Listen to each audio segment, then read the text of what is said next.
హరి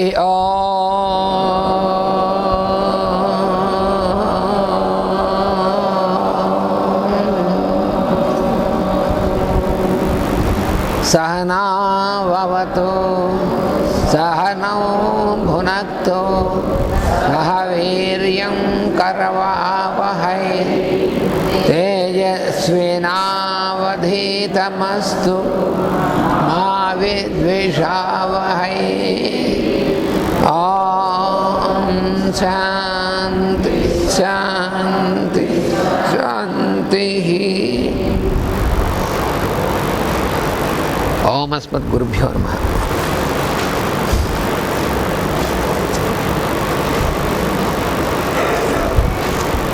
మన క్లాస్ మొదలుపెట్టే ముందు 2-3 సూచనలు చెప్పాలి. అంటే మనం ఈ యోగ శిక్షణ తరగతులు అనేటువంటిది అందులో ఇక్కడ ఆశ్రమంలో నిర్వహించున్నాం కాబట్టి మొదటనే చెప్పాను నేను ఏమిటంటే క్రమశిక్షణ అనేటువంటిది చాలా ముఖ్యమైనటువంటిది. ఈ క్రమశిక్షణ విషయంలో కొంతమంది చెప్పినా కూడా, అంటే అందరూ కాదు, అందులో మొదటిది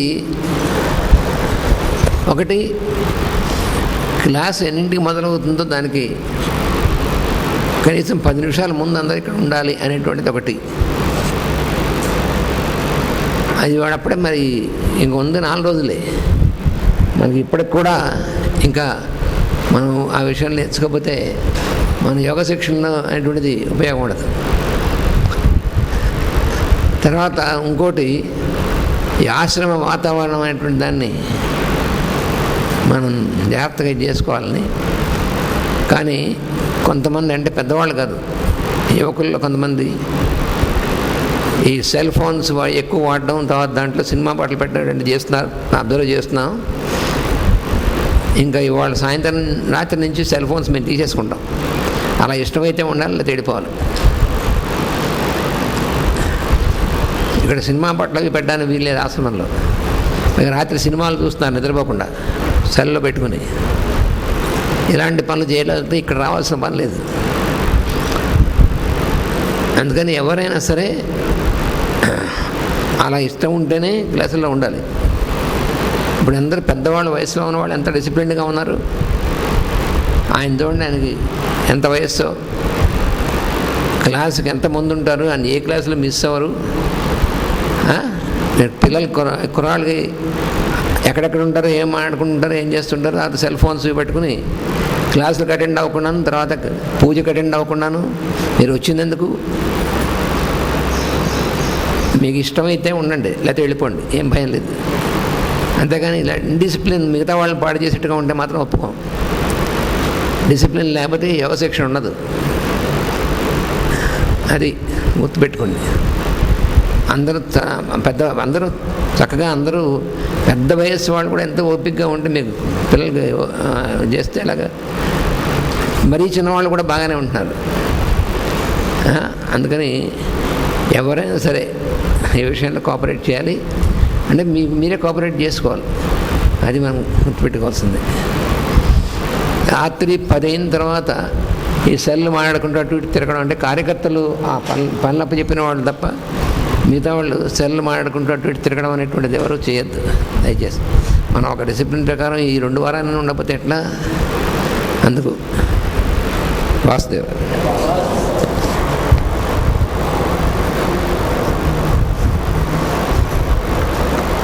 ఈథరిక్ బాడీ అనేటువంటి దాని గురించి మనం చెప్పుకుంటున్నాం. అంటే వైటల్ బాడీ లేక ప్రాణ శరీరం అనేటువంటి దాని గురించి మాస్టర్ జ్వాల్కూల్ గారు ఆయన ఇచ్చినటువంటి గ్రంథాల్లో మనకి ముఖ్యంగా జ్వాల్కూల్ మాస్టర్ గారు డిక్టేట్ చేసినటువంటి గ్రంథాల్లో ఇసాటరిక్ హీలింగ్ అనేటువంటి ఒక గ్రంథం ఉంది. ఇసాటరిక్ హీలింగ్ అంటారు. దీనికి కూడా మాస్టర్ గారు ఏం చెప్పారంటే, ఈకే గారు 21వ శతాబ్దం చివరికి వచ్చినప్పటికీ మెడికల్ సైన్స్కి చాలా ముఖ్యమైన గ్రంథంగా దాన్ని తెలుసుకుంటారు అని చెప్పారు. ఎందుకంటే సూక్ష్మ శరీరాల గురించి వాటి గురించి ఇప్పుడున్న మెడికల్ సైన్స్కి తెలియదు. అందుకని ఇది ఎప్పుడు ఈ గ్రంథాలు మాస్టర్ జ్వాల్కుల్ గారు డిక్టేట్ చేసింది 1940s ఆ ప్రాంతాల్లో, 1930s 40s ఆ ప్రాంతాల్లో చేశారు. అంటే ఇంచుమించుగా మనం 100 ఏళ్ళ దగ్గరికి వస్తున్నాం. ఈ గ్రంథాలు ఇప్పటికీ ఈ 24 వాల్యూమ్స్ అనేటువంటివి, ఈ 24 గ్రంథాలు అనేటువంటివి హిమాలయ గుహల్లోంచి మాస్టర్ జ్వాల్కుల్ అనేటువంటి పరమ గురువు ఆయన డిక్టేట్ చేస్తుంటే ఆలిస్ ఏ బేలీ అనేటువంటి ఒక యోగిని, ఆవిడ న్యూయార్క్లో ఉండి ఆ మాస్టర్ గారి యొక్క ఆదేశంతో ఈ డిక్టేట్ చేస్తున్నవన్నీ ఆవిడ గ్రంథం కింద రికార్డ్ చేయడం, అవే గ్రంథాలుగా ఇప్పుడు ఆ గ్రంథాలన్నీ కూడా వరల్డ్ వైడ్ బ్రహ్మ విద్య మొత్తం ఈ గ్రంథాలుగా అంతకుముందు మేడం బ్లావెట్స్కీ అనేటువంటి ఆమె ప్రప్రథమంగా ఆమె ద్వారా ఇదే మాస్టర్ గారు జ్వాల్కుల్ మాస్టర్ గారు పరమగురు ఆయన మహర్షి, ఆయన హిమాలయాల్లో ఉన్నటువంటి మహర్షుల్లో ఒకరు. ఆయన అక్కడి నుంచి ఆ బ్లావెట్స్కీ అనేటువంటి ఆమె జన్మప్పటి నుంచి కూడా ట్రైనింగ్ ఇస్తూ ఆయన గురువులైనటువంటి మరు మహర్షి, దేవాపి అనేటువంటి మహర్షులు, వాళ్ళు మాస్టర్స్ అంటారు. వాళ్ళు ట్రైనింగ్ ఇస్తూ చిన్నప్పటి నుంచి ఆవిడ ఇనిషియేషన్స్ అవన్నీ ఇచ్చి, తర్వాత ఆమె ద్వారా సీక్రెట్ డాక్ట్రిన్ అనేటువంటి ఒక గ్రంథం, ఐసిస్ అన్వీల్డ్ అనేటువంటి ఒక గ్రంథం, ఇవన్నీ కూడా ప్రపంచానికి మొట్టమొదటి ఇచ్చారు 19th సెంచరీలో. ఆ తర్వాత మళ్ళీ ఇన్ కంటిన్యూయేషన్ ఈ బ్రహ్మ విద్య అనేటువంటిది, ఈ సీక్రెట్ డాక్ట్రిన్ అనేటువంటిది చాలా మొట్టమొదటి గ్రంథం పాశ్చాత్య ఖండాలకి బ్రహ్మ విద్య అనేటువంటిది ఇవ్వడంలో ఇంగ్లీష్లో మొత్తం సమగ్రమైనటువంటి గ్రంథంగా అది వచ్చింది సీక్రెట్ డాక్ట్రిన్ అనేటువంటిది. అది కూడా అంతే. ఆ గ్రంథం ఆయన హిమాలయ గుహల్లోంచి ఆయన డిక్టేట్ చేస్తుంటే ఇంగ్లాండ్లో లండన్లో థేమ్స్ నది పక్కన ఒక కుటీరంలో కూర్చుని అవన్నీ కూడా గ్రంథస్థం చేసింది. కొన్ని రిఫరెన్స్ పేజెస్ అనేటువంటివి హిమాలయ గుహల్లో ఉన్నటువంటి లైబ్రరీస్లోంచి ఆయన స్పేస్లోకి ఆ పేపర్ తెరిచి పెట్టుకుంటే బ్లావెట్స్కీ ఆ కుటీరంలో ఎదురుగుండా ఉన్నటువంటి గోడ మీద ఒక ఫ్లాష్లా పడి ఆ పేపర్స్ కనిపిస్తే అది చూసేవాడు, రాసేవాడు.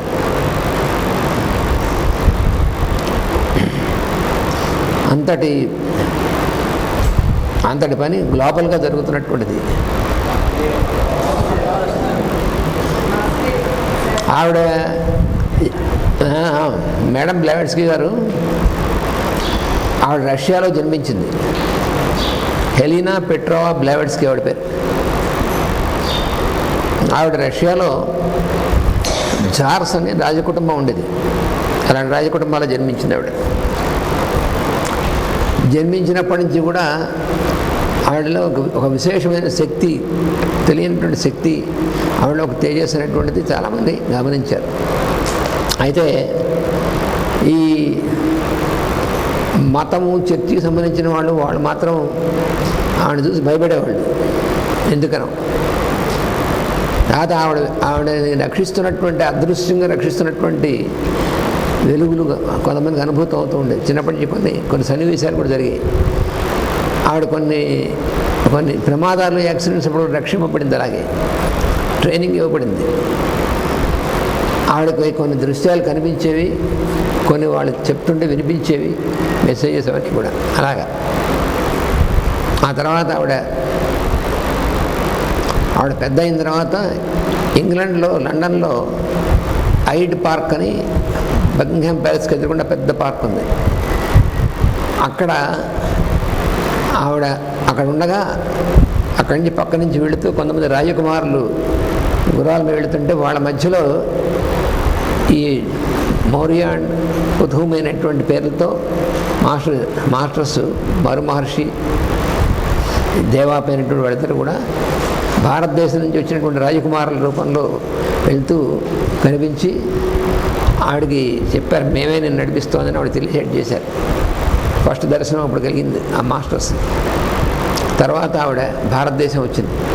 ఆవిడ అన్ని దేశాలు, ఈజిప్టు మొదలైనటువంటి దేశాలన్నీ తిరిగి కానీ భారతదేశం వచ్చింది. భారతదేశంలో వచ్చిన తర్వాత హిమాలయాలకి వెళ్ళడం జరిగింది. అక్కడ ఈ పరమ గురువులు ఆవిడకి మళ్ళీ ఐడెంటిటీ ఇచ్చి ఆవిడ ట్రైనింగ్ అది ఇచ్చారు. ఆయన ఇనిషియేట్ చేశారు. ఆవిడకి బ్రహ్మ విద్యను ఉపదేశం ఇచ్చి, అంటే అంతకుముందు కొన్ని వందల వేల జన్మల నుంచి ట్రైనింగ్ ఇస్తూ వచ్చారు. ఇది మన మాస్టర్ గారు ఈ మొత్తం ప్రణాళిక, ఈ లింక్ అంతా కూడా మంత్రజాలము అనేటువంటిది మాస్టర్ గారు ఒక నవల రాశారు. జీకే గారు అంటే శ్రీకృష్ణుని యొక్క అవతార తత్వానికి సంబంధించినటువంటి నవలా సప్తకం 7 నవళ్ళు మాస్టర్ గారు సంకల్పించినటువంటిది. అందులో మంత్రజాలం అనేటువంటిది 6వది. దాంట్లో ఈ జ్వాలాకూల మహర్షి, ఆయన్ని దేవాపి మహర్షి వాళ్ళు ఎలా ట్రైనింగ్ ఇచ్చారు ఏమిటి అనేటువంటి దానిలో చేశారు. అంతకుముందు నవల్లో కూడా వస్తుంది, వీటిలో దాంట్లో కూడా వచ్చింది. అప్పటి నుంచి కూడా ఈ బ్లావెట్స్కి మొదలైనటువంటి వారిని కూడా కొన్ని జన్మల నుంచి, అంటే అప్పుడు బ్లావెట్స్కి కదా ఆవిడ పేరు, అప్పుడు వేరు వేరు జన్మల్లో వాళ్ళు ఒక జన్మలో పురుషుడుగా జన్మించవచ్చు, ఒక జన్మలో స్త్రీగా జన్మించవచ్చు. స్త్రీ పురుషుడు అనేటువంటిది కేవలం ఫిజికల్ లెవెల్లో తప్ప ఆత్మస్థితిలో అదే ఉండదు. ఏ జన్మలో ఎటువంటి ట్రైనింగ్ అవసరమో అలా జన్మని ప్రకృతి ఇస్తుంది. అది మన ఇష్టం కాదు. మనం ఈ జన్మలో పురుషుడుగా పుట్టాం కాబట్టి ఎప్పుడు పురుషుడుగా పుడతామని, కానీ ఈ జన్మలో స్త్రీగా జన్మించాం కాబట్టి ఎప్పుడు స్త్రీగా జన్మిస్తాం. కానీ ఇవన్నీ శాస్త్రీయ సత్యములు కావు. ఇవన్నీ ఊరికే సెంటిమెంట్స్. శాస్త్రీయ సత్యం అనేటువంటిది ప్రకృతి దేవత, వాళ్ళు ఆజాన దేవతలు అని ఉంటారు, వాళ్ళు నిర్ణయిస్తారు ఎప్పుడు మనకి ఏ రకమైనటువంటి జన్మ ఇవ్వాలి అనేటువంటిది, మనకి ఇవ్వాల్సిన ట్రైనింగ్ని బట్టి. అలాగా ఈ బ్లావెట్స్కి అనేటువంటి ఆమె అలా వారి యొక్క ప్రణాళిక ప్రకారం జన్మించింది రష్యా దేశంలో. రష్యా దేశంలో జన్మించి పాశ్చాత్య ఖండాలు జన్మించిందంటే ఈ బ్రహ్మ విద్య అక్కడికి వ్యాపింపజేయాలి. అందుకోసం హిమాలయాల గుహల్లో ఉన్నటువంటి మహర్షుల యొక్క శిష్యవర్గంలో ఒకరే ఈమె. ఆమెకి ఈ 8,000 సంవత్సరాల నుంచి ట్రైనింగ్ ఇస్తూ తీసుకొచ్చేవాడిని మహాయోగిగా ఆవిడని ముందు జన్మలో తయారు చేసి మళ్ళీ ఆ జన్మలో పాశ్చాత్య దేశాల్లో రష్యాలో జన్మించేట్టు చేశారన్నమాట. ఆ తర్వాత ఆవిడ ద్వారా ఆవిడ ఇంగ్లాండ్లో థేమ్స్ నది అనేటువంటి నది ఉంది. ఆ నది ఒడ్డున ఒక కుటీరం కట్టుకుని ఆ కుటీరంలో కూర్చుని ఆవిడ శిష్యులు ఉండేవాళ్ళు. కల్నల్ ఆల్కాట్ అనేటువంటి ఒక ఆయన, ఇటువంటి వాళ్ళు, విలియం క్యూ జడ్జి అని, వీళ్ళందరూ ఆయన శిష్యులు. ఆవిడ భారతదేశం రావడం జరిగింది. ఈ పరమగురువుల యొక్క ఆనందంతో భారతదేశం వచ్చి అక్కడ హిమాలయ గుహల్లోకి వెళ్ళి అక్కడ దీక్ష తీసుకుని దాని ప్రకారం దక్షిణ దేశానికి వచ్చి అప్పుడే మెడ్రాస్లో థియోసాఫికల్ సొసైటీ అనేటువంటి స్థాపించింది ఆవిడ, దివ్యజ్ఞాన సమాజం అని. ఈ దివ్యజ్ఞానం అనేటువంటిది ప్రపంచం మొత్తానికి కూడా ఈ మహర్షులు ఇచ్చినటువంటిది.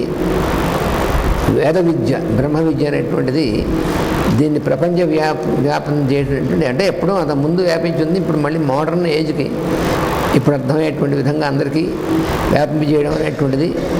ఈ కలియుగంలో కూడా ఈ కలి ప్రభావం అనేటువంటి దానికి లోను కాకుండా ఈ బ్రహ్మ విద్య అనేటువంటిది ఇవన్నీ కూడా అందరికీ అందాలి. అందరూ కూడా దీంట్లో మళ్ళీ ఈ మార్గంలో అనేటువంటి నడవాలి. వాళ్ళు ఏ దేశం వాళ్ళైనా, వాళ్ళు మతం, దేశం ఏదైనా సరే ఇది కామన్గా. అందుకనే బ్రహ్మ విద్య అనేటువంటిది అందరికీ సంబంధించినటువంటిది అని ఈ మాస్టర్స్ అనబడేటువంటి వాళ్ళు, పరమ గురువులు, వాళ్ళు మానవ జాతిని యొక్క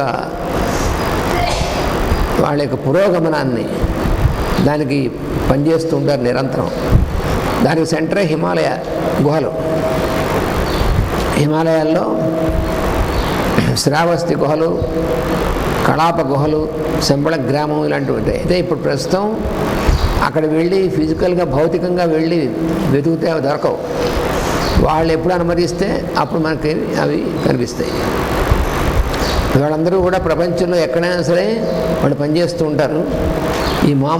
ఈ గవర్నమెంట్ లెవెల్లో, మామూలు లెవెల్లో ఉన్నటువంటి దీంట్లో ఉన్నటువంటి వాళ్ళకి అవి తెలియదు. అందులో కొంతమంది వారి శిష్యులు ఉంటారు, వాళ్ళకి తెలుస్తుంది. వాళ్ళ డిసైపుల్స్ అయినటువంటి వాళ్ళకి మాత్రమే తెలుస్తుంది. వీళ్ళందరూ కూడా విశ్వ మానవ కళ్యాణం కోసం పరమగురువులందరూ పనిచేస్తుంటారు. ఈ పరమగురువు అందరికీ కూడా ప్రధానమైనటువంటి పరమగురువే మైత్రేయుల వారు. ఆ మైత్రేయుడు అనేటువంటి ఆయన పరాశర మహర్షి శిష్యుడు. ఆయన వ్యాస మహర్షికి సహాధ్యాయి. తర్వాత శ్రీకృష్ణ పరమాత్మ ఆయన చిట్ట చివర ఆ భౌతిక శరీరం అనేటువంటిది వదిలే ముందు చిట్ట చివరగా మైత్రేయులని ఆయన యొక్క సూక్ష్మ శరీరాన్ని తన యొక్క వాహికగా తీసుకుంటున్నాను అని ఆయన చెప్తారు. అక్కడి నుంచి కలియుగాంతం వరకు కూడా బ్రహ్మ విద్య అనేటువంటిది మానవులందరికీ కూడా వ్యాపించేయడం, తర్వాత ఈ భూమి యొక్క జీవులు వాళ్ళ యొక్క పరిణామం, ఆధ్యాత్మిక పరిణామం అనేటువంటిది దానికి పనిచేయడం అనేటువంటి దానికి ప్రధానమైనటువంటి పని అంతా కూడా మైత్రేయుల వారి ద్వారా నీ యొక్క సూక్ష్మ శరీరం ద్వారా నేను కలియుగాంతం వరకు పనిచేస్తూ ఉంటాను అని ఆయనకు ఉపదేశిస్తారన్నమాట. అందువలన ఏ మతాలు, ఎంతమంది గురువులు, ఏ సంప్రదాయాలు ఇవన్నీ ఎన్నున్నా ఇవన్నీ కూడా అల్టిమేట్గా మైత్రేయుల వారు దానికి మొత్తాన్ని అంతటి కూడా. ఆ మైత్రేయుల వారి యొక్క శిష్యులైనటువంటి వారు మిగతా పరమ గురువులందరూ కూడా. అలాగే దక్షిణ భారతదేశంలో అగస్త్య మహర్షి ఆయన యొక్క ఆశ్రమం ఉంటుంది. ఇది ఆశ్రమాలంటే ఫిజికల్ లెవెల్లో ఉండేటువంటి ఆశ్రమాలే కాదు, ఇవి తక్కువ ఉంటాయి. అవన్నీ కూడా హయ్యర్ ప్లేన్లో మెయింటైన్ చేస్తారు ఆశ్రమాలన్నీ. ఎందుకంటే కలియుగంలో ఫిజికల్ ప్లేన్లో మెయింటైన్ చేస్తే అక్కడ సరిగ్గా మెయింటైన్ చేయడానికి ఇప్పుడు మన ఈ పరమ గురువుల యొక్క ప్రణాళికలో ఎలా ఉంటుందంటే విశ్వమానవ కళ్యాణం కోసం వాళ్ళందరూ పనిచేస్తుంటారు. వాళ్ళు మళ్ళీ అవసరమైనప్పుడు శరీరాల్లోకి వస్తూ ఉంటారు. ఆ పని అయిన తర్వాత శరీరం వదిలేస్తుంటారు మన మాస్టర్ గారులకి. వాళ్ళందరూ అలా పనిచేసేటువంటి వాళ్ళు. అలాగా మొత్తం మాస్టర్స్ అనేటువంటి విశ్వ ప్రణాళిక అనమాట. అది అన్ని దేశాల్లోనూ వాళ్ళు ఎక్కడ అవసరమైతే అక్కడ వెళ్ళి పనిచేస్తుంటారు అన్నమాట పరమ గురువులు అనేటువంటి వాళ్ళు. అలాగ ఈ గ్రంథాల రూపంలో ఈ మేడం బ్లెవెడ్స్కి ద్వారా అప్పుడు తర్వాత 20వ శతాబ్దం మొదట్లో ఈ ఆలిస్ ఏ బెయిలీ అనేటువంటి ఆమె డిక్టేట్ చేసి ఆమె ద్వారా మళ్ళీ 24 గ్రంథాలు అనేటువంటివి ఆ జ్వాలకుల మహర్షి ఇచ్చారు. ఆ 24 గ్రంథాలు కూడా ప్రపంచంలో ఉన్నటువంటి అన్ని ఇంచుమించుగా చాలా భాషల్లోకి అనువాదం అయిపోయి ఈ బ్రహ్మ విద్య అనేటువంటిది అందరికీ వ్యాప్తి చెందడం అనేటువంటి జరుగుతుంది ఈ గత శతాబ్దం నుంచి కూడా. అంటే ఇప్పటికి ఇంచుమించు ఒక 80 సంవత్సరాల నుంచి కూడా ఈ పని జరుగుతుంది. దానికి ఆర్కియన్ స్కూల్ అనేటువంటిది ఒకటి కూడా వారి శిష్యవర్గం అయినటువంటి వాళ్ళు ప్రారంభించి ఈ గ్రంథాలన్నింటినీ వేరు భాషల్లోకి అనువాదం చేయడం అనేటువంటిది ఇవన్నీ ఈ పని అంతా కూడా వాళ్ళు చేశారు. ఆర్కైన్ స్కూల్ అనేటువంటి వాళ్ళు తర్వాత లూసీస్ ట్రస్ట్ అని న్యూయార్క్లో ఆ న్యూసీస్ ట్రస్ట్ అనేటువంటిది స్టార్ట్ చేశారు. ఈ ఆలిస్ బెయిలీ అనేటువంటి ఆమె దీనిలో అప్పటి నుంచి తర్వాత మళ్ళీ ఇంగ్లాండ్లో కూడా ఆ లూసీస్ ట్రస్ట్ అనేటువంటి బ్రాంచ్ పెట్టి ఈ ఆలిస్ బెయిలీ ఇచ్చినటువంటి గ్రంథాలన్నింటినీ కూడా పబ్లిష్ చేయడం అదంతా కూడా ఆ లూసీస్ ట్రస్ట్ వాళ్ళు చేస్తుంటారు. అలాగా మన మాస్టర్ గారు ఈకే మాస్టర్ గారికి వీళ్ళందరితో కనెక్షన్ ఉంది. అందుకని ఈ గ్రంథాలన్నీ మాస్టర్ గారు భారతదేశంలోకి మళ్ళీ ఈ ఆలిస్ బెయిలీ గ్రంథాలని మొట్టమొదటిగా తీసుకొచ్చిన వారు మన మాస్టర్ గారు. అంతకుముందు బ్లావెట్స్కీ గారి గ్రంథాలు ఆల్రెడీ వచ్చాయి. ఎందుకంటే థియోసాఫికల్ సొసైటీ మెడ్రాస్లో స్థాపించబడింది కాబట్టి బ్లావెట్స్కీ గారు రాసిన గ్రంథాలు వచ్చాయి. ఆలిస్ బెయిలీ గ్రంథాలు మాస్టర్ గారు తీసుకొచ్చారు. అలా మాస్టర్ గారు మన గ్రూప్స్ సోదర బృందంలో కూడా చాలామందిని ఈ గ్రంథాలను పరిచయం చేసి వీటిని అధ్యయనం చేయడం అనేటువంటిది ఇవి ప్రారంభం చేశారు మాస్టర్ గారు. అది నడుస్తుంది ఇప్పుడు. ఇటువంటి గ్రంథాల్లో వైద్య శాస్త్రానికి సంబంధించిన గ్రంథం ఈ గ్రంథం అన్నమాట. ఇది ఇసాట్రిక్ హీలింగ్ అనేటువంటి ఒక గ్రంథం. ఈ ఇసాట్రిక్ హీలింగ్ అనేటువంటి గ్రంథంలో ఈ ఆరోగ్య శాస్త్రానికి సంబంధించినటువంటి అనేకమైనటువంటి అంశాలు ఆయన ఇచ్చారు. అది ఎప్పుడు 1935 ఆ ప్రాంతంలో ఇచ్చారు. కానీ అది కూడా చెప్పారన్నమాట 21వ శతాబ్దం చివరికి. కానీ దీన్ని అర్థం చేసుకునే వైద్య శాస్త్రానికి దీన్ని అర్థం చేసుకునేటువంటిది రాదప్పటికి. కానీ అప్పటి నుంచి ఇవన్నీ ఓపెన్ అవుతాయి అని చెప్పారు. అందులో ఉన్నటువంటిదే అలాగా ఆ 24 గ్రంథాలలో ఏ ఏ అంశాన్ని గురించి ఆయన ఇచ్చారో వాటిని క్రోడీకరించి ఈ పాండర్ ఆన్ దిస్ అనేటువంటి ఒక గ్రంథంగా తయారు చేశారు. అది మంచి ఎప్పుడు మనకి ఆ టాపిక్ గురించి ఆయన ఎక్కడేం చెప్పారో తెలుసుకోవాలంటే ఈ గ్రంథం చూస్తే మనకు తేలిగ్గా అర్థమవుతుంది. అలాంటి గ్రంథం అన్నమాట. అందులోనే మనం ఈ ఈథరిక్ బాడీ అంటే ప్రాణ శరీరం అనేటువంటిది దాని గురించి మనం స్టడీ చేస్తున్నటువంటిది. అంటే ఈ 24 గ్రంథాల్లో ఈథరిక్ బాడీ గురించి ఎక్కడెక్కడ ఏ లైన్స్ ఇచ్చారో అవన్నీ ఒక చోటు తీసుకొచ్చి గ్రంథంలో ఇచ్చారు. అది ఇప్పుడు మనం చదువుకుంటున్నాం.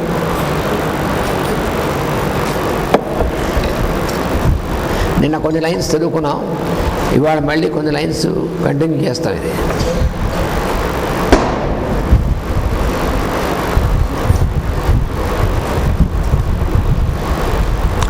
The etheric body is a web of network of fine interlacing channels formed of matter of the 4 ethers and built into a specific form. ఈ ప్రాణ శరీరం అనేటువంటిది ఒక చాలా సూక్ష్మమైనటువంటి అంతర్లీనమైనటువంటి ఛానల్స్ అనేటువంటివి, అంటే కొన్ని లైన్స్లా ఉన్నటువంటివి, దాంతో తయారైనటువంటిదిగా ఉంటుంది ఈథరిక్ బాడీ అనేటువంటిది. It is a web or network. అది ఒక నెట్వర్క్లా ఉంటుంది, ఒక అల్లికలా ఉంటుందన్నమాట మన సూక్ష్మ శరీరం అనేటువంటిది.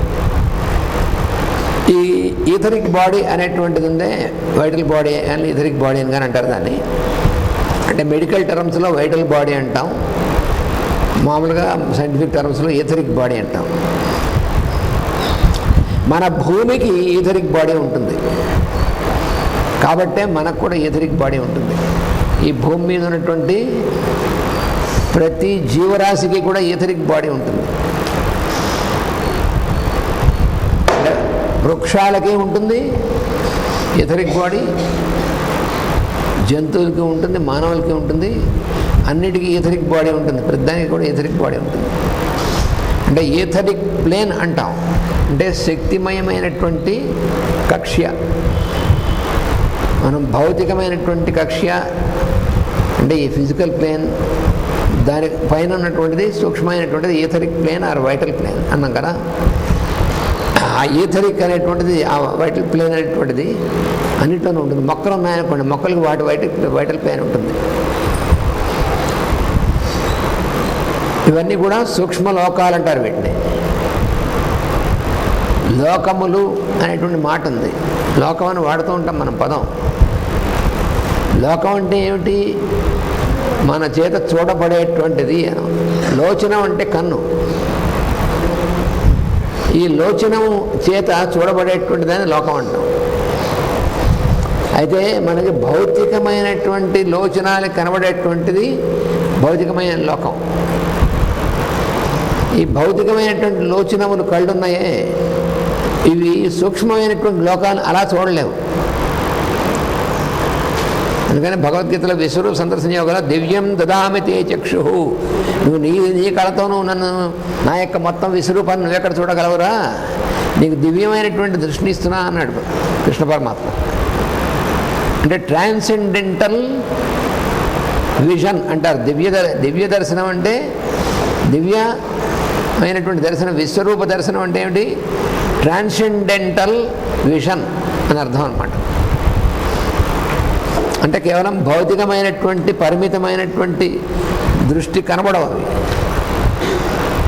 ఇవి దేంతో చేయబడ్డాయో అది మనకు కనబడుతుందా? కంటికి ఆకారం కనబడుతుంది, కానీ ఇవన్నీ దేంతో చేయబడ్డాయో అది సూక్ష్మమైనటువంటిది. అణువులు పరమాణువులతో చేయబడింది.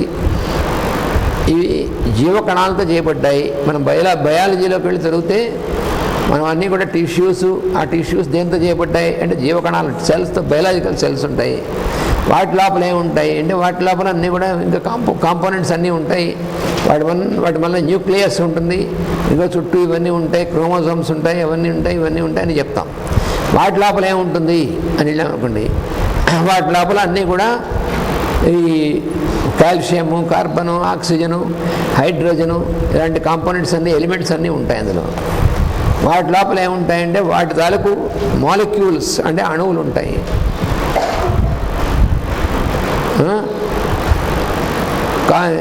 ఆక్సిజన్ ఉందనుకోండి, ఆక్సిజన్ మాలిక్యూల్ ఉంటుంది, ఆక్సిజన్ అణువు ఉంటుంది అనుకోండి.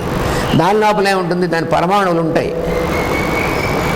పరమాణువులు అంటే యాటమ్స్ అంటాం. దాని లోపల ఏముంటుంది, మళ్ళీ పరమాణువుల లోపలికి వెళితే అందులో మళ్ళీ న్యూక్లియస్ ఉంటుంది, చుట్టూ ఎలక్ట్రాన్స్ ఉంటాయి, అందులో మధ్యలో ప్రోటాన్స్ ఉంటాయి, ఇవన్నీ పనిచేస్తూ ఉంటాయి. కేంద్రం చుట్టూ తిరిగేవి ఏదైతే మనం యాటమ్ అంటున్నాం, పరమాణు అంటున్నాం. సూర్య కుటుంబంలో సూర్యుడు చుట్టూ గ్రహాలు, ఈ గ్రహాలకి సూర్యుడికి మధ్యనటువంటి ఆకర్షణ, ఇవన్నీ దీనివల్ల ఎలా తిరుగుతూ ఉంటాయో పరమాణువులు కూడా. అందుకనే atom is a miniature solar system అంటారు. An atom is a miniature solar system. పరమాణు అనేటువంటిది సూక్ష్మమైనటువంటి సౌర కుటుంబము అంటారు. దానికి దీనికి ఒకటే ఫార్ములా అనమాట. అందుకని ఈ పరమాణువులు అనేటువంటివి లోపల వెళ్తే అక్కడ ఆ కేంద్రం చుట్టూ తిరిగేటువంటివి ఇవన్నీ ఉంటాయి. ఎలక్ట్రాన్స్ ఉంటాయి అన్నారు. ఎలక్ట్రాన్ లోపల ఏముంటుంది, వాట్ ఈజ్ ఎలక్ట్రాన్? దీని గురించి కూడా మాస్టర్ గారు ఇచ్చినటువంటి అద్భుతమైన లెక్చర్ ఉంది, వాట్ ఈజ్ ఎలక్ట్రాన్ అని. ఒకసారి మాస్టర్ గారు జెనీవాలో సెర్న్ ఇన్స్టిట్యూట్ అని ఉంది, ఇప్పుడు కొంతమంది వినింటారు ఈ మధ్యన. సెర్న్ ఇన్స్టిట్యూట్ అని ఒక ఫిజిక్స్లో హయ్యెస్ట్ సైంటిఫిక్, వాళ్ళందరూ అక్కడ సైంటిస్ట్ అందరూ ఉండి వాళ్ళు రీసెర్చ్ చేసేటువంటి ఇన్స్టిట్యూట్ ఒకటి ఉంది, సెర్న్ ఇన్స్టిట్యూట్ ఉంది. CERN అంటారు, సెర్న్. జెనీవాలో ఉంది. మేము వెళ్ళినప్పుడు పక్క నుంచి వెళ్తూ ఉంటాం. అక్కడ చాలా వరల్డ్లో ఉన్నటువంటి అన్ని కంట్రీస్ నుంచి ఉన్నటువంటి టాప్ సైంటిస్ట్, మన ఇండియన్ సైంటిస్ట్ కూడా ఉన్నారు అక్కడ. అయితే ఫిజిక్స్లో రీసెర్చ్ చేస్తూ ఉంటారు వాళ్ళు. ఈ మధ్యన ఈ సృష్టి ఎలా వచ్చింది, అసలు ఇవన్నీ ఎలా కట్టుకున్నాయి, ఎక్కడి నుంచి వచ్చాయి అని దాని గురించి రీసెర్చ్ చేస్తున్నారు అన్నమాట. కొన్ని బిలియన్స్ ఆఫ్ డాలర్స్ అనేటువంటి ఖర్చు పెట్టి చేస్తున్నారు వాళ్ళు. అయితే వాళ్ళు ఇది ఎక్కడ బిగ్ బ్యాంగ్ అని ఉంటుంది, అక్కడి నుంచి వస్తుంది ఇదంతా అని దానికి ఒక ఎక్స్పెరిమెంట్ చేశారు. అవన్నీ చేసి లోపలికి దానికి ఒక ఇన్స్ట్రుమెంట్ అని నిర్మాణం చేసి అవన్నీ చేశారు. ఆ ఇన్స్టిట్యూట్కి మాస్టర్ గారిని పిలిచారు. మాస్టర్ గారు వెళ్ళినప్పుడు 1982లో వెళ్ళినప్పుడు అక్కడ ఉన్నటువంటి సైంటిస్టులు వాళ్ళందరికీ అక్కడ లోకల్గా ఉన్నటువంటి వీళ్ళందరూ పరిచయం చేశారు. అప్పుడు ఆయన వాళ్ళు మరి చేస్తే, మీరు మా సైంటిస్ట్ అన్ని అడ్రస్ చేసి ఒక లెక్చర్ ఇస్తారా అన్నారు. అలాగే అన్నారు ఆయన. ఏ విషయం గురించి మాట్లాడతారు మీరు అన్నారు. మీకు ఏ విషయం కావాలి అన్నారు. అక్కడ ఉన్నటువంటి సైంటిస్టులు మీరు ఏ విషయం గురించి మాట్లాడతారో అన్నారు. ఈయన మామూలుగా అలాగే ఉంటారు ఆయన, మామూలు చాలా సింపుల్గాను ఒక భారతీయమైనటువంటి వేషం ఇదే దుస్తులు అవే ఎప్పుడు అలాగే ఉంటారు.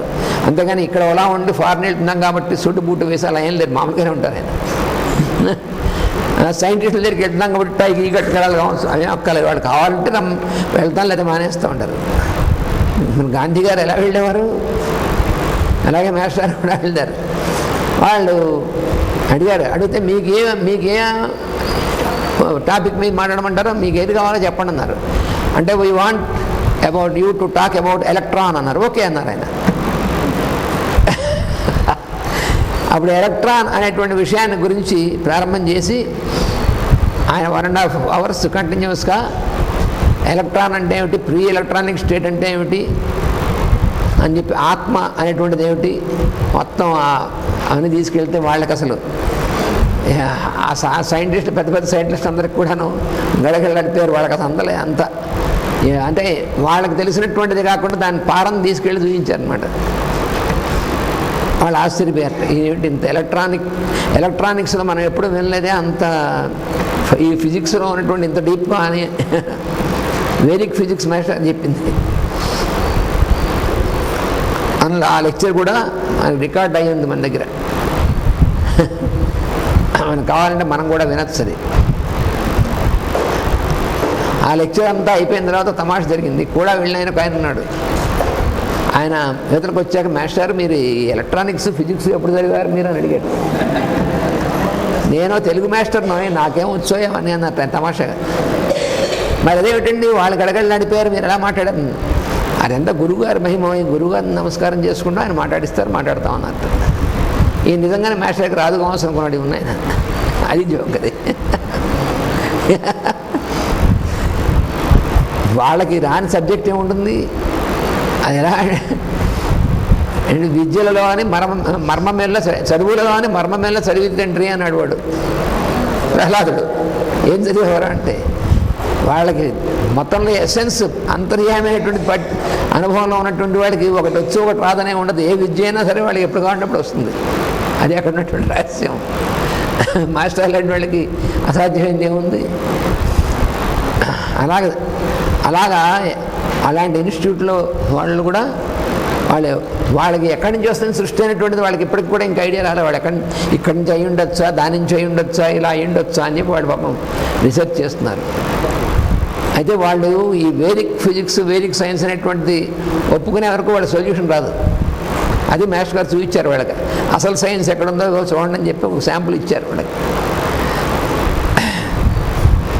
అందుకని ఈథరిక్ బాడీ, ప్రాణమయమైనటువంటి శరీరం అనేటువంటిది, ఈథరిక్ బాడీ అనేటువంటిది మన సూర్యుడి యొక్క ఈథరిక్ బాడీ ఉంటుంది.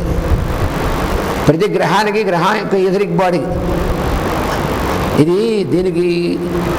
దీనికి మన బేస్ మనకి ఈ ఎక్స్ప్లెనేషన్కి భాగవతంలో లోకంబులు లోకస్థులు లోకేశులు అని చెప్పి ఒక ఇది ఇచ్చారు, క్లూ ఇచ్చారు. మనం భూమి అంటాం. భూమి అంటే భూలోకం, భూగోళం, భూదేవత అంటే ఏమిటి? The physical globe of the earth, భూగోళం. భూలోకం అంటే ది ఫిజికల్ ప్లేన్. ఏ ప్లేన్లో అయితే దీని మీద ఉన్నటువంటి జీవులు మనందరం ఉన్నాం దాన్ని భూలోకం అంటారు. భూ అంటే భూసత్తాయాం అని అర్థం. భూ అని. ఇది కాకుండా ఈ భూ అనేటువంటి దానికి అధిదైవం అనేటువంటిది, ఆమెని భూదేవత అంటారు, భూదేవి అంటారు ఆమెని.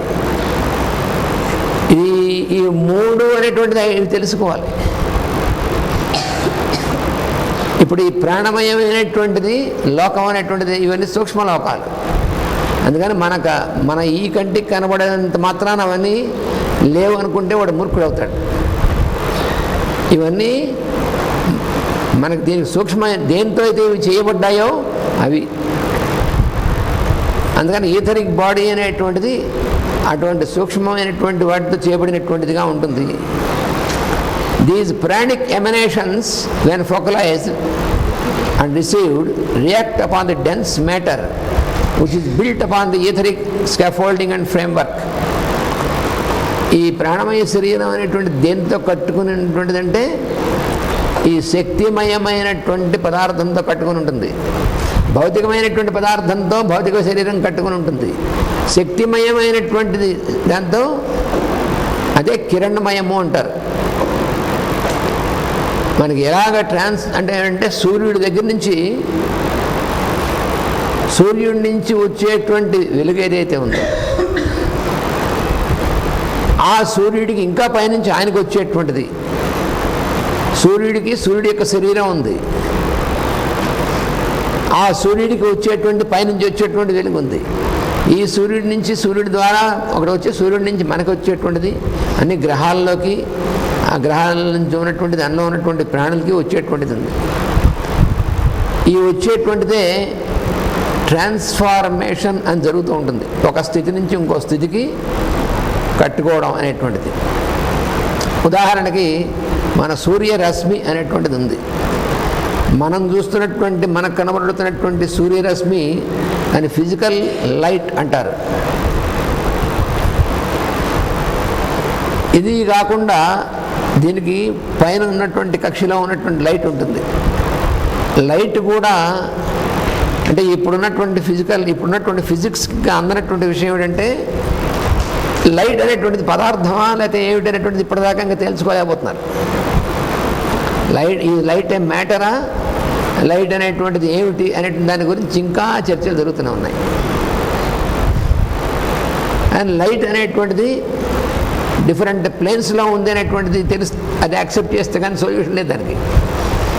మనం దేనైతే లైట్ అని పిలుస్తున్నామో అది ఫిజికల్ లైట్ కాబట్టి ఫిజికల్ బాడీ చేత పర్సీవ్ చేయబడుతుంది. మన ఫిజికల్ బాడీ చూడగలుగుతోందంటే ఫిజికల్ లైట్ అది. ఈ ఫిజికల్ లైట్కి పైన ఉన్నటువంటిది మెంటల్ లైట్ అంటారు. ఏమిటండి మెంటల్ లైట్ ఏమిటండి అంటే మనం మనస్సు అనేటువంటి స్థితిలో మనకి తెలియడం, అవగాహన ఇవన్నీ ఇప్పుడు జరుగుతున్నాయి కదా. అదంటే ఏమిటి తెలియడం అంటే అక్కడ మనకి ఇది ఉంది కనిపిస్తుంది, ఇలా ఏదో కనిపిస్తోంది, ప్రకాశింపబడుతుంది కాబట్టి కనిపిస్తుంది. ఆ తెలియడం అంటే అది కూడా ప్రకాశింపబడమే, అది మానసికమైన కక్షలో, అది మెంటల్ లైట్ అంటారు.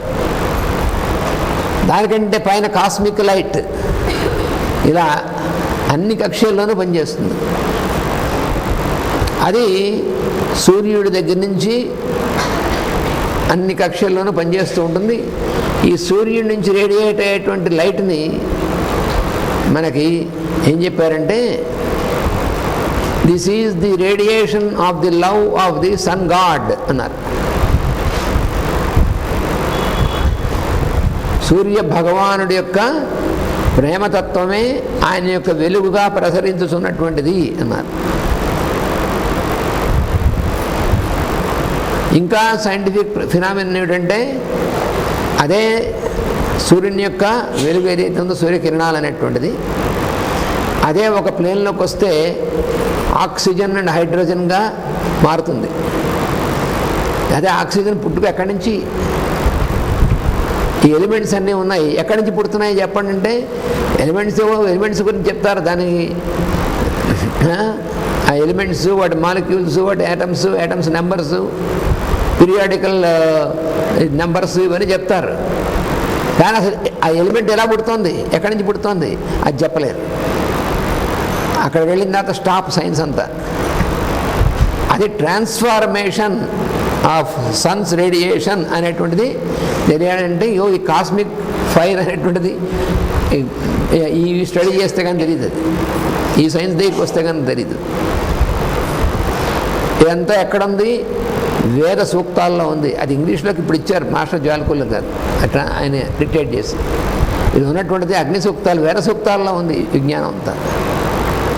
అగ్ని సూక్తం, సరస్వతి సూక్తం, ఈ సూక్తాలు విష్ణు సూక్తం, రుద్ర సూక్తం, వీటిలో ఉన్నటువంటి వేద విజ్ఞానం అంతా కూడా దాన్ని ఇప్పుడు మోడర్న్ వరల్డ్కి కావాల్సినటువంటి విధంగా ఇంగ్లీష్లో తీసుకొచ్చి ఇచ్చారు ఫస్ట్ టైం. అందుకని ఆక్సిజన్ అండ్ హైడ్రోజన్ అనేటువంటివి ఏవైతే ఉన్నాయో అది మిత్రావరుణులు అనేటువంటి ఆ రెండు రకాలైనటువంటి దీని ద్వారా అది ఫారం అవుతాయని చెప్పేసి వేదంలో వచ్చినటువంటి. అప్పుడు వాటి ఇంటరాక్షన్ అనేటువంటి దానివల్ల ద్రప్సం అంటారంటే డ్రాప్స్ ఫారం అవుతాయి. సద్రప్సహ అని అరవడంలో ఉంటుంది.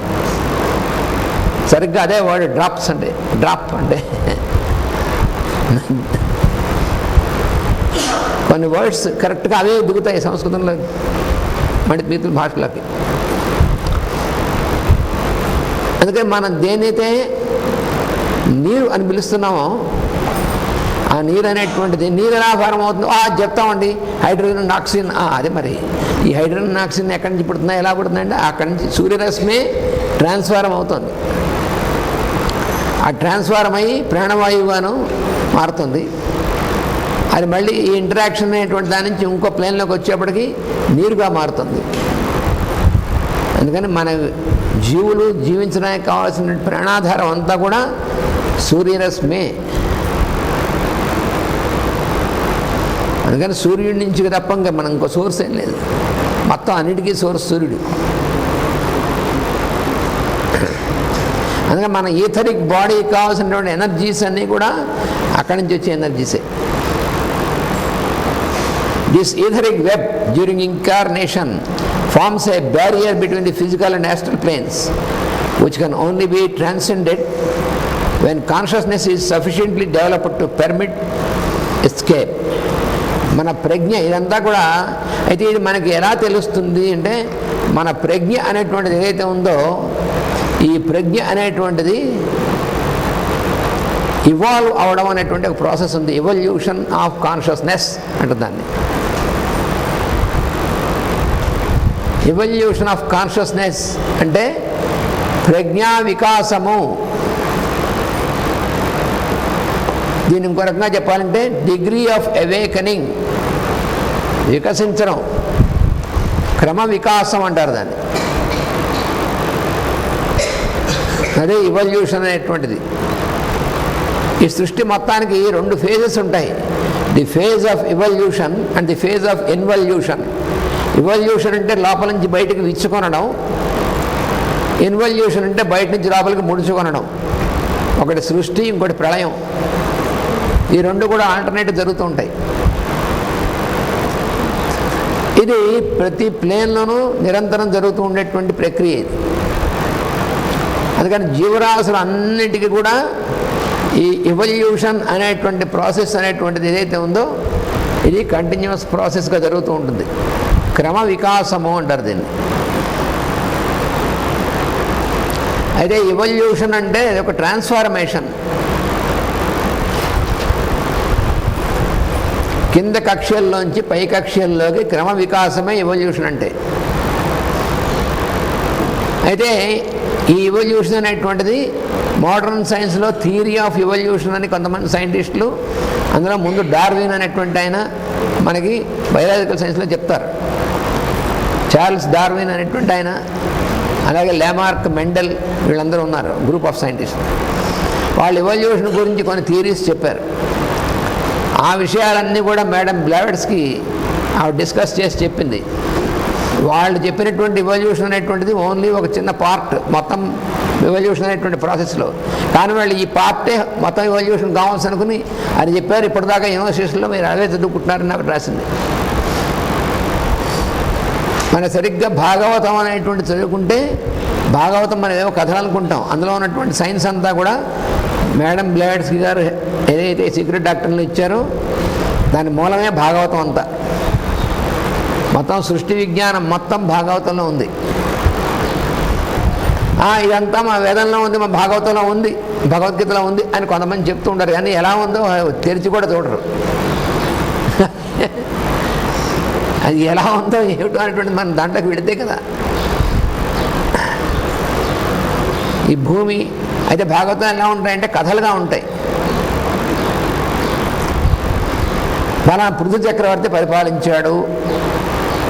మన భూమికి పృథివీ అని పేరు వచ్చింది. ఎందుకు పృథివీ అనే పేరు ఎందుకు వచ్చింది? పృథు చక్రవర్తి అనేటువంటి ఆయన పరిపాలించడం వల్ల. అంటే మన పృథు చక్రవర్తి అంటే ఇప్పుడులాగా ఉన్నటువంటి ఆయన కూడా ఒక రాజుగారు, ఆయన పరిపాలించాడు అని. కానీ ఆ పృథు చక్రవర్తి కథ మనం చదివితే దాని మాస్టర్ గారు ఇచ్చారు దాని వివరణ అంతా కూడా. పృథు చక్రవర్తి అంటే ఈ భూమికి అంతకుముందు మెటీరియల్ ప్లేన్ లేకుండా ముందు ఈథరిక్ ప్లేన్లో ఉండేది భూమి. దాని నుంచి మెటీరియల్ ప్లేన్లోకి తీసుకొచ్చేటువంటి ఒక దేవతనే పృథు చక్రవర్తి అంటాడు. అందుకని ఈ పృథివీ అనేటువంటి స్థితిలో తీసుకొచ్చాడు, ఈ ఫిజికల్ మ్యాటర్గా తీసుకొచ్చాడు పృథు చక్రవర్తి. అందుకని పృథివీ అని పేరు అందుకు వచ్చింది.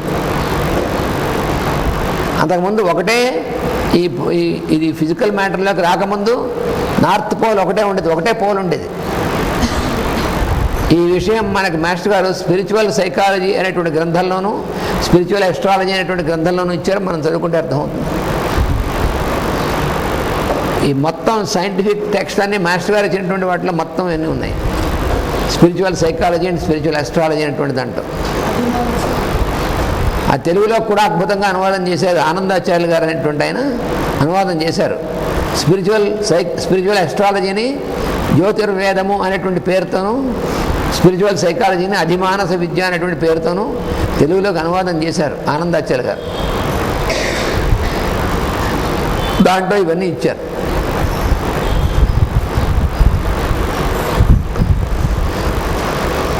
ఈ భూమి అనేటువంటిది దాన్ని ఈ జీవుల్ని తీసుకురావడానికి ఈ మినరల్స్ మొదలైనటువంటివన్నీ కూడా మొట్టమొదటి తీసుకురావడానికి ఫిజికల్ పెయిన్ రావడానికి పృథు చక్రవర్తి అనేటువంటి ఆయన చేశారు అని దాన్నే మన కాళిదాసు గారు కూడా కుమార సంభవం అనేటువంటి దాంట్లో ఎం సర్వశైల పరికల్ప్య వత్సం మేరౌ స్థితే దోగ్ధరి దోహితస్య అనేటువంటి ఇది చెప్తూ అందులో పృథూపదిష్టాం దుదుహుర్ధరిత్రీం అన్నవాడు అని చెప్పారు ఆయన. పృథూపదిష్టాం దుదుహుర్ధరిత్రీం అని. ధరిత్రి అంటే కూడా భూమి. ఈ భూమిని గోవుగా చేసి ఈ ఔషధులు ఇవన్నీ కూడా వాటన్నింటినీ కూడా ఆ గోవు యొక్క పాలుగా పిండారు అని చెప్పి ఒక కథ ఉంది, భాగవతంలో వస్తుంది ఆ కథ. దాని రిఫరెన్స్ ఆయన అందులో ఇచ్చాడు కాళిదాసు గారు కుమార సంభవంలో. కాళిదాసు కూడా వేదకవి. ఎలాగైతే వాల్మీకి, వ్యాసుడు వాళ్ళందరూ వేదకవులో అలాగే కాళిదాసు కూడా వేదకవి అన్నారు. ఎందుకంటే వేదంలో ఉన్నటువంటి విషయాన్ని కవిత్వం రూపంలో కావ్యంగా తీసుకొచ్చి ఇచ్చినటువంటి వారిలో అంతటి వాడు ఆయన అని చెప్పి మనం వేదకవి అంటారు. ఆయన ఇచ్చినటువంటి ప్రతి కావ్యంలోనూ ప్రతి శ్లోకంలో కూడా వేదార్థం ఉంటుంది. అటువంటి మహాకవి ఆయన. Etheric body is really a network of fine channels which are the component parts of one interlacing fine cord. దాన్ని సిల్వర్ కార్డ్ అంటారు. అంటే నిజంగా వెండితో చేసిందని అర్థం కాదు. కార్డ్ అంటే దారం, తంతు. సిల్వర్ కార్డ్ అంటే వెండితో చేసిన తంతుతో చేశారని అర్థం కాదు. సిల్వర్ అని ఎందుకన్నారంటే ఆ కిరణములు యొక్క దీనిలో ఉంటుందన్నమాట. అది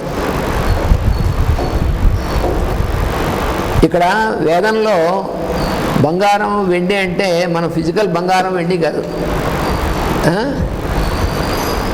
హిరణ్యవర్ణం హరిణీం అని చెప్పుకుంటున్నాం మనం శ్రీసూక్తంలో. హిరణ్యవర్ణం అంటే బంగారు రంగేటువంటిదని. వేదంలో ఉన్నటువంటి తమాషా అంటే హిరణ్యం అంటే కిరణ్మయం అని అర్థం.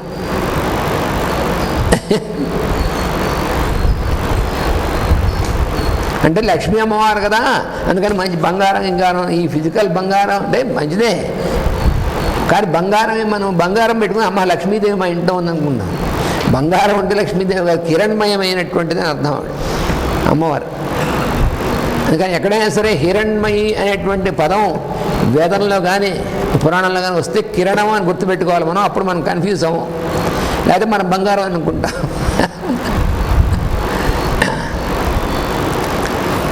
కిరణము తర్వాత బంగారం అనేటువంటి హిరణ్మయం అనేటువంటి పదం ఎక్కడ వచ్చినప్పుడు కూడా సూర్యుడిని రిఫరెన్స్ కూడా. అందుకని సూర్యాం హిరణ్మయీం లక్ష్మీం ఇవన్నీ కూడా మనం జాగ్రత్తగా అన్నింటినీ ఇది చేసుకుంటూ చదువుతూ సమన్వయం చేసుకుంటే మనకు అన్నీ అందుతాయి. అయితే దానికి అది చదువుతాం, దీనికి ఇది చదువుతామంటే అలా చెప్పారు ఇలా చెప్పారు కావచ్చు అనుకుంటాం. సూర్యుడి యొక్క ఇది సూర్యకిరణాలు, ఆ సూర్యకిరణాలు మనకి ఎలా బంగారం రంగులో ఉంటాయి, ఒకసారేమో రాగి రంగులో ఉంటాయి, మారుతూ ఉంటాయి ఎప్పుడు కూడా. ఉదయ సూర్యుడి కిరణాలు ఎలా ఉంటాయి, సాయంకాలం సూర్యుడి కిరణాలు ఎలా ఉంటాయి, మన కంటికి కనిపించడం ఎలా కనిపిస్తూ ఉంటాయి.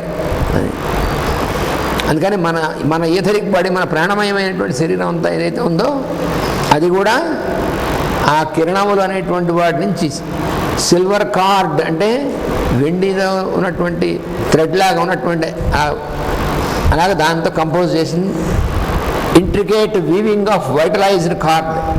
ఇది మామూలుగా ఉన్నటువంటి దారం కాదు, వైటలైజ్డ్ ప్రాణమయమైనటువంటి తంతు అంటే దారం. ఈ తంతు అనేటువంటి పదం ఉందే అది దారము అని అర్థం. దారం ఏమవుతుంది, దారాన్ని అల్లుతాం, ఆ అల్లడం వల్ల క్లాత్ అనేటువంటి గుడ్డ అనేటువంటి తయారవుతుంది. ఇలాగా ఈ సృష్టికి మూలమైనటువంటి ప్రాణమైనటువంటి దారం ఏదైతే ఉందో భగవంతునైనటువంటి తంతు, దాని యొక్క అల్లికతో సృష్టి అంతా కూడా ఎలా తయారవుతుందో ఆ చెప్పేటువంటి సైన్స్నే తంత్రశాస్త్రం అంటారు. తంత్రము అనేటువంటి పదానికి అర్థం అది. తంత్రం అంటే అల్లిక అని అర్థం, దారపు అల్లిక అది తంత్రం అంటే. ఈ సృష్టి మొత్తం అమ్మవారు అనేటువంటి జగన్మాత అయినటువంటి ఆమె ప్రాణశక్తి మూలం. ఆమె యొక్క దీనివల్ల అల్లిక అని. అందుకనే తంత్రశాస్త్రం అంతా కూడా అమ్మవారికి సంబంధించినటువంటి ప్రధానంగా ఉంటుంది. స్వామి ఏమో ప్రజ్ఞ, శక్తి ఏమో అమ్మవారు. అందుకని శివశక్తులు అంటారు. శివ శక్తి, శివుడు శక్తి. అందుకని శివశక్త్యాయుక్తో నభవశక్త ప్రభవితం అని శంకరాచార్య వారు ఆ రకంగా రాశారు. అలాగే అమ్మవారిని చేస్తూ స్వతంత్రం తే తంత్రం, నీ తంత్రం అనేటువంటిది ఎక్కడ స్వతంత్రం అనేటువంటి సెల్ఫ్ ప్రొపైల్డ్ అని అర్థం. ఎనర్జీ అంతా అమ్మవారి యొక్క శక్తి, అంటే శక్తి స్వరూపిణి అమ్మవారు. కదలికంతా అమ్మవారే. దాని తమాషాగా కవిత్వంలో ఇచ్చారు శంకరాచార్య వారు. అమ్మవారు అనేటువంటిది కనుక లేకపోతే ఈయన చెయ్యి కూడా కదపలేట శివుడిని. అంటే అర్థం ఆయన వెలుగు, భగవంతుడేమో ప్రజ్ఞ అంటే వెలుగు. మూమెంట్ ఎనర్జీ అంతా అమ్మవారు. అది సైంటిఫిక్ ఇదనమాట. దాన్ని కావ్యంలో ఇచ్చాడు ఆయన శంకరాచార్య వారు. అందుకని వాళ్ళందరూ ఋషులు, ద్రష్టలు, సైంటిస్టులు వాళ్ళు. అందుకని వాళ్ళని ఫాలో అయితే సైన్స్ అర్థం అవుతుంది తప్ప లేకపోతే మోడర్న్ సైన్స్ కొంతవరకు వెళ్ళి ఆగిపోతుంది. Etheric congestion may lead to many forms of disease and mental incompetence. ఇంకో గ్రంథంలో ఇచ్చారు ఆయన. ఈథరిక్ కంజెషన్ అంటే ఎప్పుడైనా ఈ శక్తిమయమైనటువంటి దాంట్లో అవరోధం కనుక కలిగితే, కంజెషన్ అంటే వాటికి ఇరుకుగా ఉండడం, అవరోధం అనేటువంటిది కలిగితే దానివల్ల ఏమవుతుందంటే it leads to many forms of disease and mental incompetence. ఇది అనేకమైనటువంటి రోగాలు అనేటువంటి దానికి పరిణామంగా అవుతుంది. మానసికమైనటువంటి కక్షలో కూడా మనస్సు కూడా సరిగ్గా పనిచేయలేనటువంటి స్థితి వస్తుంది. One portion of the etheric body being congested may lead to entire physical condition being upset. ఈ ప్రాణమయమైనటువంటి శరీరంలో ఎక్కడైనా సరే అటువంటి కంజెస్షన్ అనేటువంటి జరిగితే భౌతికమైనటువంటి శరీరం మొత్తం అతలాకుతలం అనేటువంటి పరిస్థితి ఏర్పడుతుంది. Remember always that in dealing with etheric body we are dealing with physical matter. ప్రాణమయ శరీరంతో మనం పనిచేయడం, దానికి సంబంధించి ఏం చేసినా సరే దాని ప్రభావం అనేటువంటిది భౌతిక శరీరం మీద ఉంటుందని గుర్తుపెట్టుకోండి అని చెప్పారు. అందుకనే ప్రాణాయామం అనేటువంటిది, తర్వాత యోగా సాధన అనేటువంటి దాంట్లో ఈ ఈథరిక్ బాడీతో మనం ట్రాన్సాక్షన్ చేస్తాం. ప్రాణాయామం అనేటువంటిది ఉచ్ఛ్వాస నిశ్వాసలు. ఈ ఉచ్ఛ్వాస నిశ్వాసలు అనేటువంటివి, ఈ పల్సేషన్స్ అనేటువంటివి ఏ ప్లేన్లో జరుగుతుంటే పల్సేషన్స్ అనేటువంటివి ప్రాణమయ కక్షలో ఉంటాయి. మనం మొదటనే చెప్పుకున్నాం. ప్రాణ, అపాన, వ్యాన, ఉదాన, సమానములు అనేటువంటి 5 రకాల పల్సేషన్స్ అని చెప్పుకున్నాం.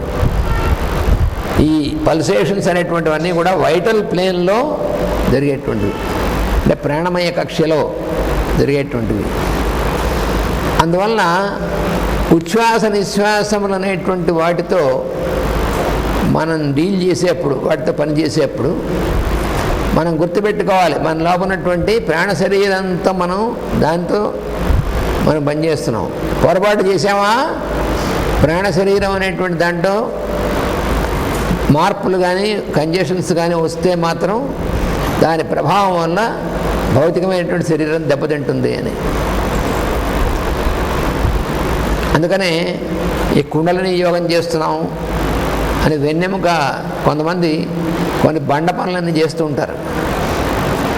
అంటే వెన్నెముకలో కుండలిని ఉంటుంది కాబట్టి ఈ కుండలిని పైకి లేపడం కోసం వెన్నెముక కొన్ని ప్రక్రియలు అవన్నీ, ఇలాంటివన్నీ మనం చేయకూడదు.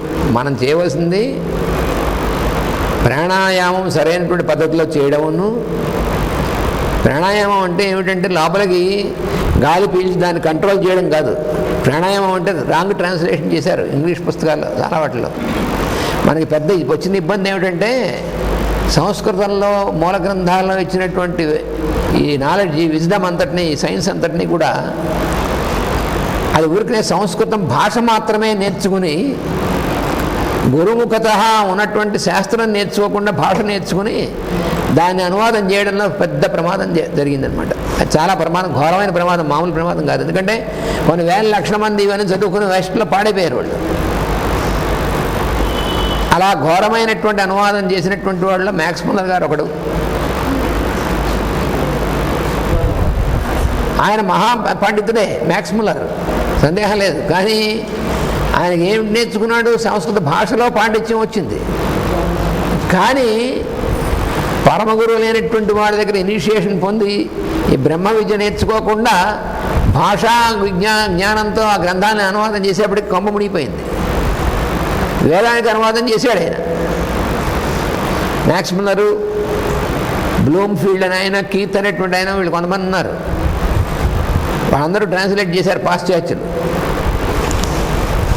అలాగా కాకుండా పరమ గురువుల దగ్గర శుశ్రూష చేసి వాళ్ళ దగ్గర ఉపదేశం పొంది వాళ్ళ దగ్గర నేర్చుకుని అప్పుడు ట్రాన్స్లేట్ చేసినటువంటి పాశ్చాత్యుల్లో అటువంటి వారిలో సర్ జాన్ వుడ్రాఫ్ అని ఒక ఆయన, బ్రిటిష్ ఆయన ఉన్నాడు.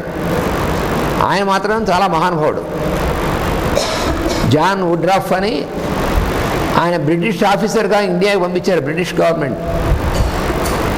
కానీ ఇండియా వచ్చి చూసిన తర్వాత ఆయన అర్థమైంది, ఈ దేశం మాత్రమైనటువంటి దేశం, ఇది బ్రహ్మ విద్య కలిగినటువంటి దేశం. ఈ దేశాన్ని మన వాళ్ళు ఇలాగా ఆధిపత్యం వహించడం బాగోలేదు అని అనిపించి ఆయన అక్కడ ఉన్నటువంటి మహానుభావులందరినీ కలుసుకుని అక్కడి నుంచి హిమాలయ గురువుల దగ్గరికి వెళ్ళి, అంటే అంత ముందు నుంచి, ముందు జన్మల నుంచి ఉంది కాబట్టి అప్పుడు వచ్చింది ఆయనకి. అప్పుడు బ్రిటిష్ గవర్నమెంటు వీడు మనకు భారతదేశాన్ని మనం పరిపాలించే దేశం, అక్కడ ఇలా పంపిస్తే వీడు ఇలా అవుతున్నాడని ఆయన మళ్ళీ వెనక పిలిపిస్తే ఆయన ఉద్యోగం నాకు అక్కలేని రిజైన్ చేసి భారతదేశం వచ్చి హిమాలయాలకు వెళ్ళి ఆ గురువుల దగ్గర ఉపదేశం పొంది దాంతో మళ్ళీ ఈ వేద విద్య అంతా కూడా అధ్యయనం చేసి సంస్కృతం నేర్చుకుని వాళ్ళ వేద విద్య అధ్యయనం చేసి ఈ తంత్రశాస్త్రం అంతా కూడా ఆపోషణ పట్టాడు ఆయన చేసి. అప్పుడు ఆయన రాశాడు పుస్తకాలు, అద్భుతమైనటువంటి ఇంగ్లీష్లో ఆ గ్రంథాల్లో అసలైనటువంటి ట్రాన్స్లేషన్స్ ఆయన చేశాడు. అవి బ్లాడ్స్కీ గారు రాసినటువంటివి, అలాగే బ్లాడ్స్కీ గారు శిష్యులైనటువంటి వాళ్ళు రాసినటువంటివి.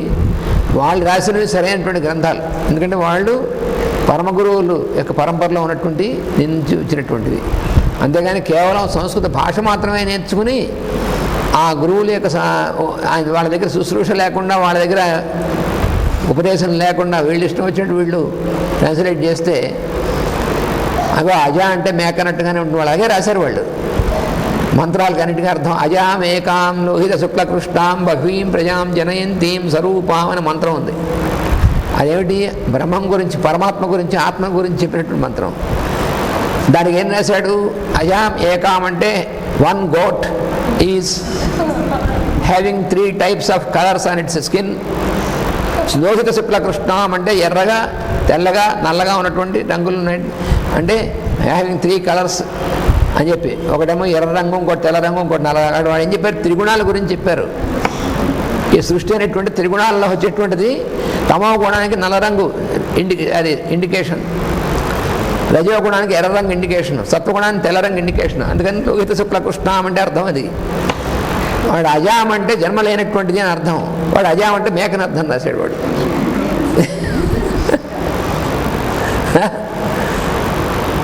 అంత ప్రమాదం అయిపోయింది. అది చదువుకున్న వాళ్ళు ఏమవుతారు?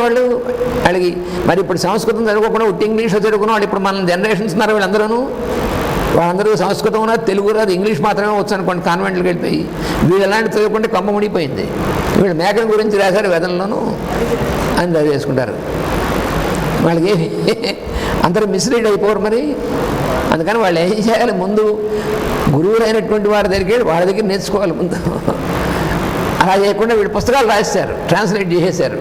అవన్నీ వెస్ట్రన్ కంట్రీస్లో అవన్నీ స్ప్రెడ్ అయ్యేప్పటికీ మళ్ళీ మనకి వివేకానంద స్వామి ఇలాంటి మహానుభావులు వెళ్ళి తర్వాత మాస్టర్ గారు ఇంకా చాలామంది వీళ్ళు వెళ్ళి వరే అది కాదురా అని చెప్పి మళ్ళీ అవన్నీ రివర్స్ చేసి అది తప్పు, ఇగో ఈ అర్థం ఇది అని మన బ్లైట్స్కీ గారు, ఎలిస్ బెయిలీ గారు ఈ గ్రంథాలన్నీ వచ్చిన తర్వాత అప్పుడు రెక్టిఫికేషన్ మళ్ళీ ప్రాసెస్ జరిగింది. ఇంత పని జరిగింది, ఇంత ప్రమాదం జరిగిందనమాట. రాంగ్ ట్రాన్స్లేషన్స్ అనేటువంటివి ఈ మ్యాక్స్ ముందర మొదలైనటువంటి వాళ్ళు చేయడం వల్ల. అందుకనే పరమ గురువులు ఏం చేశారంటే ఇంత ప్రమాదం జరుగుతుంది, మొత్తం మ్యాన్ కైండ్ అంతా మిస్లీడ్ అయిపోతారని ఈ మేడం బ్లైట్స్కీ, మేడం ఎలిస్ బెయిలీ వీళ్ళందరి ద్వారా మళ్ళీ ఈ గ్రంథాలని ఇంగ్లీష్లోనే బ్రహ్మ విద్యని సరైనటువంటి అర్థంలో మళ్ళీ ఇవ్వడం అనేటువంటి చేశారు. అది జరిగినటువంటిది. ఇంత పని జరుగుతుంది ప్రపంచంలో. అందుకని etheric body గురించినటువంటిది,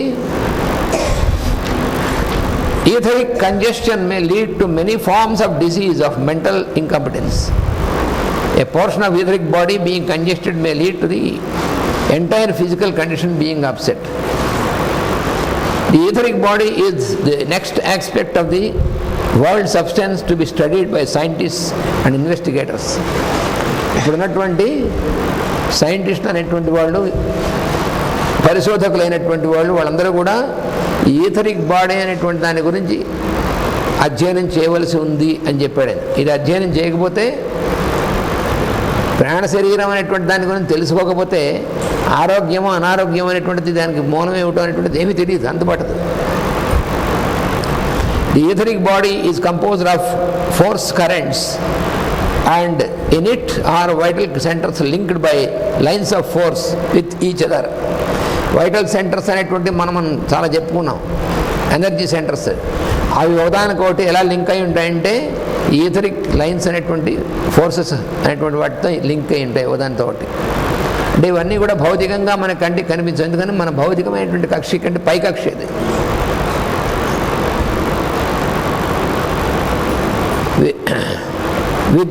with each other and with the nervous system or of the physical man.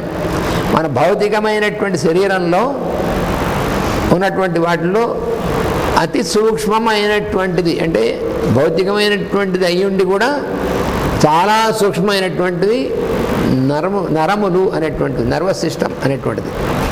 ఈ నర్వస్ సిస్టమ్ అనేటువంటిది, నరాలంటే చాలామంది ఈ కనిపించేవని నరాలు అనుకుంటారు, తప్పు. నరాలు ఉబ్బాయి అంటుంటారు, నరాలు కాదు, తెలియక అంటూ ఉంటారు. నరాలు బయటకు కనిపించవు ఇలాగా. ఈ కనిపించేటువంటివన్నీ ఏమిటి? రక్తనాళాలు, వీన్స్ అనేటువంటివి. వీన్స్ అనేటువంటి బయటికి ఇలా కనిపిస్తుంటాయి. ఇవన్నీ నరాలన్నీ ఉబ్బాయండి, నరాలు కనిపిస్తున్నాయండి, నరాలు బయటికి కనిపించవు. నర్వస్ అనేటువంటి లోపల ఉంటాయి, చాలా సూక్ష్మంగా ఉంటాయి. అందుకని ఫిజికల్ మ్యాటర్లో, ఫిజికల్ బాడీలో ఉన్నటువంటి మ్యాటర్లో అన్నిటికంటే చాలా సూక్ష్మమైనటువంటి నరాలు. అది ఆల్మోస్ట్ ఫిజికల్ మ్యాటర్ సూక్ష్మంగా ఉంటుంది. అంతకంటే సూక్ష్మమైనటువంటి కక్షలో ఉంటాయి ఈ లైన్స్ ఆఫ్ ఫోర్సెస్ అనేటువంటివి. దాన్ని బట్టి నరాలు పనిచేస్తూ ఉంటాయి. నాడులు నాడుల్ని నరాలు అని చెప్పి ట్రాన్స్లేట్ చేశారు, రాంగ్ ట్రాన్స్లేషన్ అది. నాడులు అంటే లైన్స్ ఆఫ్ ఫోర్సెస్, నరాలంటే నాడులు కావు. అది వాసుదేవ.